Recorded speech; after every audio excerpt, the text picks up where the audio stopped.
Hey, what's going on? This week in class, I learned about sticky tack. You don't need a whole lot to get the job done. I had my first volunteer, and I learned that I am not responsible for my students' behavior. All right, let's talk about it.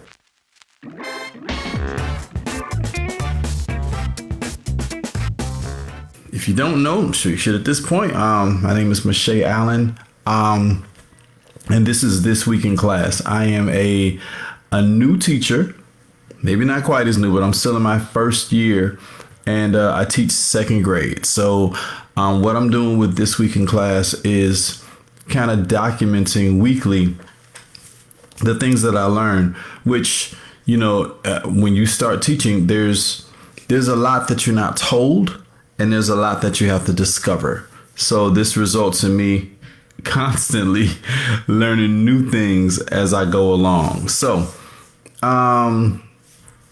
last week, and it wasn't last week, right? It was it's something that we had before, but I never really gave it a lot of thought. But we had a faculty meeting, and faculty meetings are different than just kind of your regular meeting. It's a everybody meeting, right? And you get a lot of information. Things from the district, things that happen in the school. It's really a normal thing. It's not anything strange. But I have been working as an entrepreneur for years before I got back into a regular 9-to-5 as a teacher. So for me, being in a corporate setting is something that I have to get used to, right? And one thing you have in a corporate setting is meetings, really long meetings, and sometimes it's questionable whether you immediately need the information, right? And it may be questionable to people who are senior, but when you're new and you kind of don't know what you know, a lot of information comes at you and you're like, I don't even know what to do with that. But meeting is a meeting. That, to be honest, that's not even really a big deal or that important. I think just me personally, it's just something that I have to adapt to doing all of these meetings. It's just not something I'm used to because it was just me. So it wasn't that before. But yeah, just something that I get used to that's going on. I told you last week that I had a student that moved and, nobody told me. Parent didn't say, nobody said anything. So she said it, but she's a second grader and kids just be saying stuff, right? Well, she obviously knew what she was talking about. So still kind of sad, you know what I mean? Because really nice kid, and these kids come to belong to you when you're a teacher. So if anything happens to them, or if they're suddenly pulled out of your life, that's a little bit much to manage emotionally. I want to know on your end, right? If you're a teacher or if you work with kids, what do you do? If a student leaves or is pulled out of your class and it wasn't your choice or anything like that, how do you manage that? What do you tell the kids? I did talk to the students, say, hey, she moved. Did she talk to any of you guys? Some of them say, yeah, she did. She told me she was leaving. I was like, well, that's just life. Sometimes people leave and, we wish her the best. So I tried to give, I don't know if I was giving them closure or me closure, right? Who knows? But I did want to acknowledge and not just be like, I feel like that would be weird, right? If a kid leaves and the teacher doesn't say anything, just moves the desk, take all that stuff down and don't say nothing. That's strange. So I don't know. In the comments, tell me if you're in that situation. What do you do? Do you have some type of ritual or process? What have you done in the past? If you had a student leave, and it was something that you didn't necessarily anticipate. I had a parent ask me, because their child was having some behavioral challenges. And I was like, oh, well, I can come up there, and sit in the classroom. And I was like, well, I'll let you know. And I asked and, I was told, well, that's not really common, normal practice.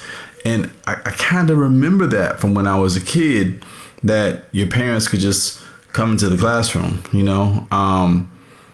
Let me know what it's like for you. Do you have an open campus in that way at the lower grade levels where, the parent can come without being a volunteer, right? Just, I'm gonna come sit in that class and make sure he behave, or I'm gonna come sit and see how he act or anything like that, or is your campus closed? I don't have any answers or any information about this.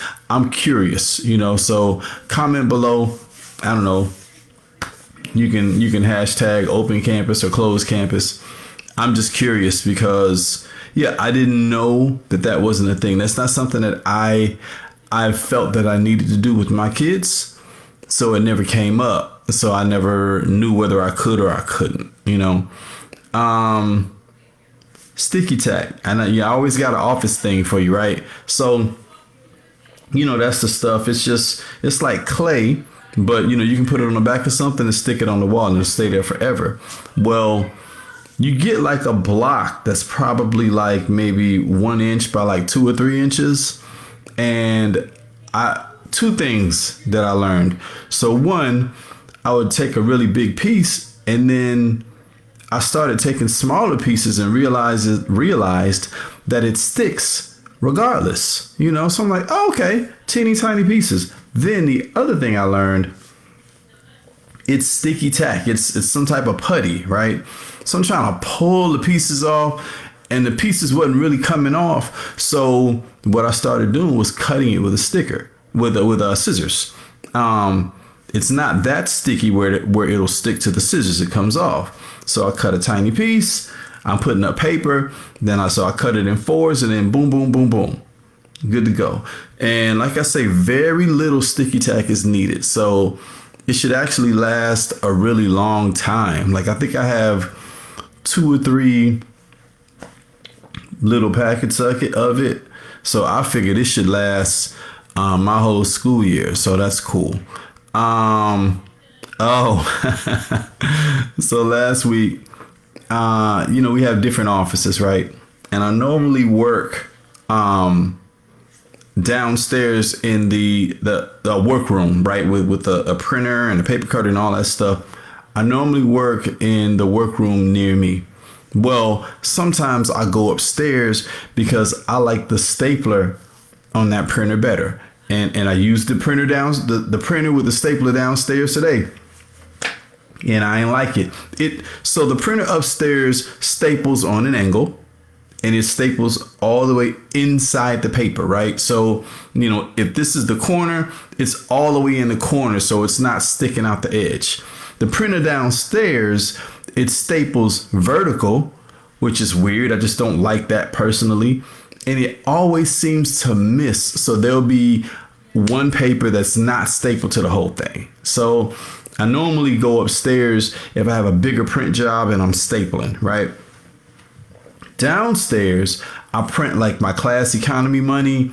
And then we have these tickets, behavioral tickets that we give the kids. When they do what they're supposed to do, we give them tickets. They put the tickets in a raffle, they can get a prize, right? So I normally did that downstairs. And it's the big old school paper cutter, right? It's the big one with the arm that has like the red handle on it. And it's like green and it's really heavy, right? Well, I went upstairs and there was a smaller paper cutter. I'm like, well, fine, whatever, who cares? And I tried to use it and I didn't realize that tiny paper cutter is not going to cut through as much, right? And then I got everything cut. And I think because of the way I cut it, I created an edge that I normally don't. So I reached in my back pocket to get a ticket for one of the kids and I got a paper cut. Now, I'm an adult. I'm a grown man. It's a paper cut. Shouldn't be a big deal, right? I'm like, this thing is bothering me all day. Paper cuts are something serious, y'all. I don't know when the last time you had a paper cut. I'm not a fan. Behavioral type thing that I'm trying to do now. We'll see how the kids like it, how they respond. A compliment wall. So what I do is I take a bunch of sheet protectors, right? On the outside, I write, I spell the word compliment with a bunch of them, right? And then as the kids get a compliment when we're walking in the hallways, I slide like a piece of colored paper in there. So then the goal is to spell compliment on the wall all the way across. And then once they get that done, we have a compliment party and then we start all over. So the purpose of this is to shape their behavior when they're out of the room. So when they're walking around, they're not just acting wild and crazy. There's a way they're supposed to walk in line to be quiet and all that. So this is supposed to encourage them to do that. Right now we're stuck on the letter O. so y'all pray for my kids that they can move on down the line and get it together. So I try to remind them before, right? I'll say, hey, listen, we're about to go walking. We want to get a compliment. If we're going to do that, we need to be walking a certain way, this, that, the other. I think one thing I'm learning is that there's a lot of repeating at this grade level. Lots of repeating with kids in general. But with second grade, I'm like, but I just said that. Not listening, not paying attention. What you have to say is really not that exciting, so I don't care. So I just have to get used to repeating and or putting things somewhere where they can access and see it. Now, that doesn't mean that just because it's on the wall and they can see it, that they're going to go look for it. I may still have to always direct them to go look at the thing. But I like that because then I'm directing them to be independent in terms of getting their own information as opposed to always asking me, right? A thought. So I'm filing papers, right? And I have a couple kids in my class with the same name. I'm like, let me look at what I have filed and let me look at the paper. And I'm like, there's something to be said for teachers and handwriting analysis. We actually can figure out who wrote what based on the handwriting. What I'm wondering is if I'll be able to start telling handwriting without a name on it. So then if I'm in a situation where somebody wrote a note and they said something mean, then I can be like, well, I know who wrote that because I can tell by the handwriting. Tell me, are you that nice with your handwriting analysis as a teacher? Or if you have a story about recognizing a kid's handwriting or anything like that, I'd love to hear it. So you can put that below in the comments. Funny joke. There's a movie from the 90s called I'm Gonna Get You Sucker, right? And the main character is he kind of idolizes this other guy, right? Who's a hero. And so the movie's a spoof movie. It's a Wayans Brothers type deal, right? And so the guy's walking down the street. The guy that is idolized is walking down the street, and the main character's walking behind him, and he sees this band walking behind him, and he's like, "What is that? Why are they finding you?" He's like, "Why are they following you?" He's like, "That's my theme music. Every good hero should have one, right?" And so I'm a James Brown fan. Just always have loved James Brown, and I try to find something to play in the morning, and normally I play kind of upbeat jazz, but I don't know, like one morning I just landed on Make It Funky by James Brown, and it's a 4-part deal, right? It's 12 minutes, and I'm like, I like the idea of playing that every morning. You know what I mean? As kind of like a theme song. It has a nice little, it's James Brown, so it got a nice little groove. It's not too much. It's not too little. So it's like a little something to wake them up. You know what I mean? And maybe get them up, but not too much, right? Like I'm not playing, something that's really driving. So I think that might be my hero theme music, for the class going on. I know we talked about music in the classroom before. Do you have a song that you play like every day? You know what I mean? Do you have a theme song for your class or even for different parts of the day? Because if we're going to talk about a theme, I'm playing Make It Funky in the morning. And then in the afternoon, when I pass out my class economy, I have a symphonic version of the MCU. So it plays pretty much every song or every theme song from all of the MCU movies, right? Because my class theme is superheroes. It's called the Heroes Reward. That's what I call my classroom economy. So I pass that out and I play the music while I do that. So do you have theme music that you play in your class all the time? And I love to know what it is. Moving forward from theme music, because I'm a business owner, if I can find a way to brand something or have some sort of tag on something, I always look for it. So I kind of fell on now. So I communicate with the parents, and I used to sign off. I didn't know what to say, and I think this is how I'm gonna. Matter of fact, I'm gonna leave it. I'm gonna leave it, and I'm gonna say it at the end. There we go. So you hang around to the end, and you'll get to know what my tag is, and this is what I'll say now on when I end this, and this is what I say to parents when I wrap their emails. Okay, so last thing, and this is a little bit more serious, matters a little bit more. So the idea of not being responsible for your students' success, their failures, or their behavior. Now, don't misunderstand me, or listen, I invite conversation, but it's my job to facilitate and create an opportunity for students to learn, for students to behave properly, to create situations where they can be proud of themselves, where their parents can be proud of them. It's my job to create those spaces. I can't make any kid do any of those things. If a kid decides that they're not going to do that, they absolutely refuse, no matter how much I encourage. I can't be held responsible for that. On the other side of that, if a kid comes in my class and this kid's just amazing, loving, kind, sweet, does everything I ask and goes beyond, I can't take responsibility for that like I did that. That's something that was given to me, and I can enjoy it, And then if I get a kid that's challenging, that's also given to me, and I can work on that puzzle, right?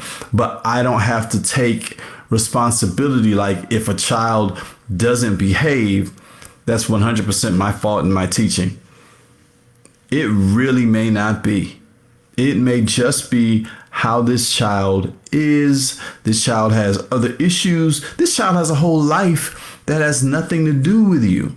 So sometimes when the child acts a certain way, it don't have nothing to do with you or your classroom.